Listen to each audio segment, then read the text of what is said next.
Where did that hymn go? Oh, yeah. So there it is. Why should we linger and heed not his mercies? Mercies for you and for me. Good old hymn about mercies. It's also a good old hymn about deathbeds are coming, in case you missed that little line there. You just don't see that anymore in the new songs. It's not politically correct. But there it is. So mercy. You may or may not have heard of a British soldier by the name of Henry Tandy. Henry Tandy. May not ring a bell. I just found out about him.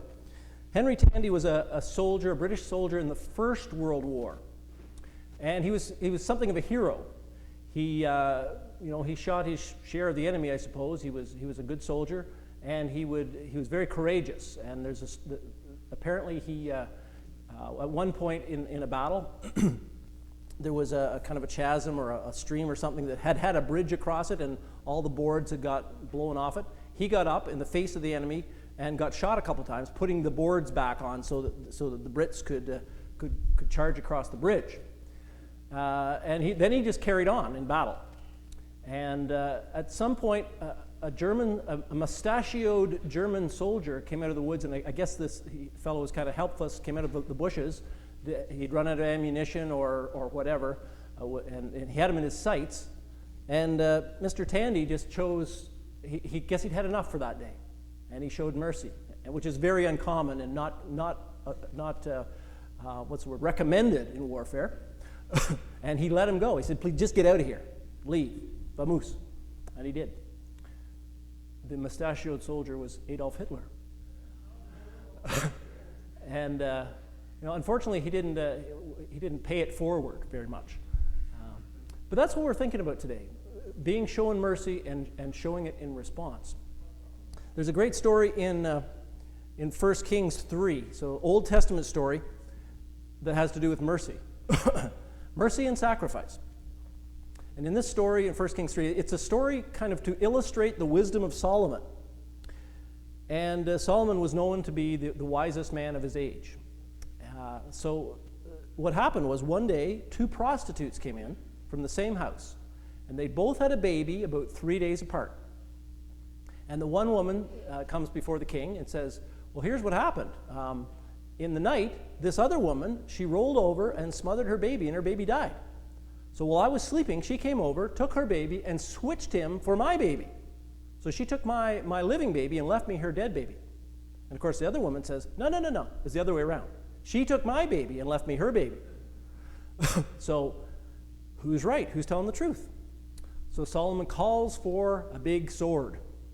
They bring forth the sword. He says, okay, I want you to take the sword and chop the living baby down the middle and give one half to each of the mothers. This is in the Bible. Check it, 1 Kings 3. Crazy stuff in there.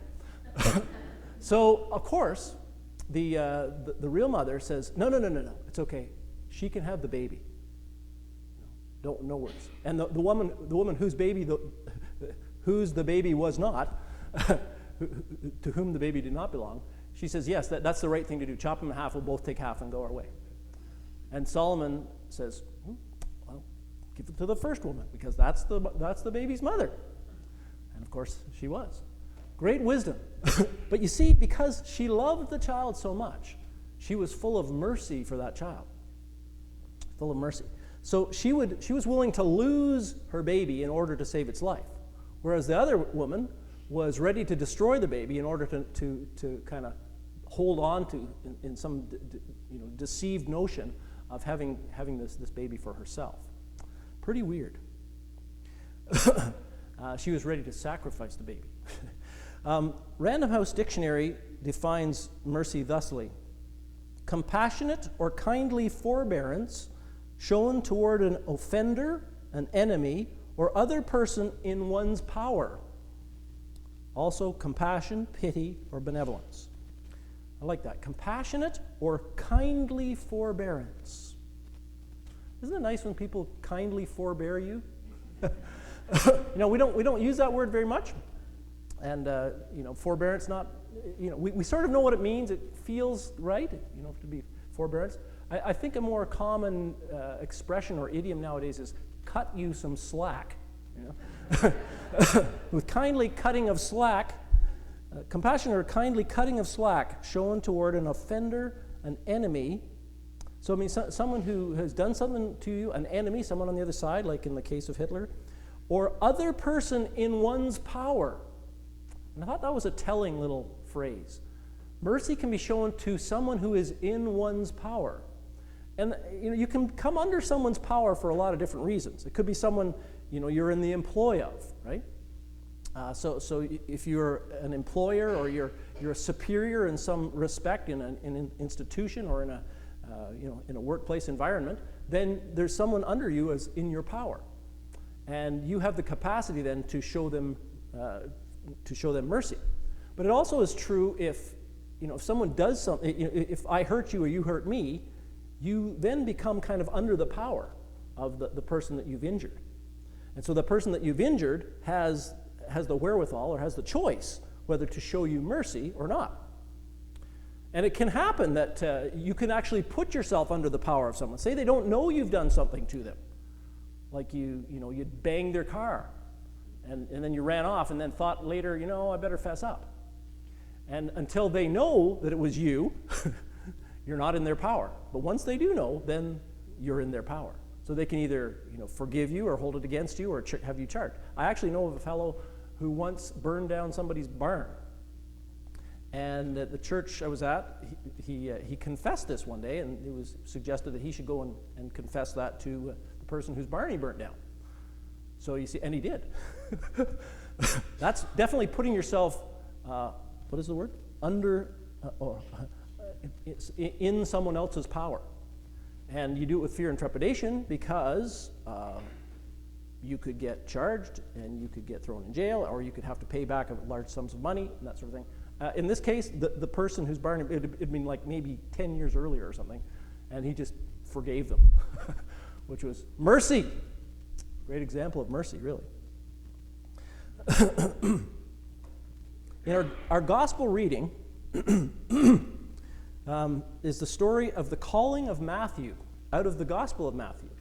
So it has special kind of ramifications around that, because you have to realize the person that wrote this is writing about themselves and how they encountered Jesus. As Jesus went on from there, he saw a man named Matthew sitting at the tax collector's booth. "Follow me," he told him, and Matthew got up and followed him. Now, just to review the background here, back in Jesus' day, tax collectors were not highly regarded. Funny, that hasn't changed much. However, it was even worse back in the day because, the tax collectors, these Jewish tax collectors, were actually working for the Romans. So they were collaborators from the perspective of most of the Jews. So they were collaborating with the Roman overlords in taxing the people. And also, many of them were known to fleece the public, to take more than they were supposed to. So they were not highly regarded. From the Pharisees' perspective, which we're going to get into, they would have been basically the scum of the earth, because they were very righteous about how they were, the fine people of Israel, God's people, and they were not in any way involved with collaborating with this foreign power, Gentile power, pagan power. But Matthew was. So here's Matthew doing that kind of, making his living that way. Jesus comes along and says to Matthew, "Follow me." That's shocking, especially in that day. Now, as if that weren't shocking enough, the next thing that happens is Jesus goes and has dinner at his house. And he, in the New Testament sense of having dinner, that's kind of as intimate as you can be with someone. And it's still pretty much the same. We have dinner with good friends, like people that we like and want to get to know, that kind of stuff. So that's kind of normally the way we do things. And in the New Testament, the idea of fellowship and having food together are pretty much interchangeable. This window, I don't know how many of you can see this window. This window's got Jesus and a verse from the book of Revelation. "Behold, I stand at the door and knock." It's Jesus knocking on the door. "And if anyone will open the door, I will come in and..." Now, in the Greek, it gets translated both ways. "I will sup with him," or eat with him, "and he with me." And some translations just say, "and I will have fellowship with him, and he with me." So the idea of eating with somebody or having fellowship with somebody are pretty much interchangeable. in the New Testament. So here's Jesus. Now he's called Matthew to be one of his disciples. He's gone to have dinner with him. And not only him, but many other tax collectors, it says, and sinners. I don't know how, I guess they're worse people than tax collectors.